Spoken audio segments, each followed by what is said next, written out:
Denede janыбардын сүрөтү чегилген окуган намазыбыз өтөбү дейт. Эми кээде жаш мезгилде дин тааныбаганда, армияга барганда, башка болгондо Нина деп жазып атышат го, Елена деп мынтип кыргыздар. Анан жанагы кыйдан кеткен аттар болсо Коля деп мынтип кыйларды кылыпчы.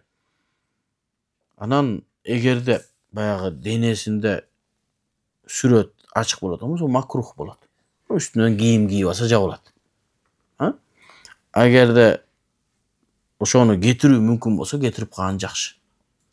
Кетирүү мүмкүн болбосо зарылчылык үчүн калып калгандыгы үчүн мүмкүн күнөөкөр да болбошу мүмкүн. Өзүнүн кылганына өкүнүп тоба кылган болсо, айла жок да жана кетирип салганга. Анан мен билгенден азыр кетире турган нерселер чыгыптыр. Бир аз ооруйт экен, бирок лазер менен кетирет экен. Ошол жок дегенде баягы өтө сүрөт ачык болбой турган нерселердин кетирип койсо, иншалла макрух болбой калат.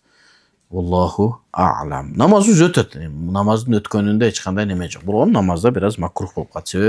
Сүрөт бар үйдө астында же болбосо намаз окуган кыбла тарапта сүрөттүн болуусу макрух болот.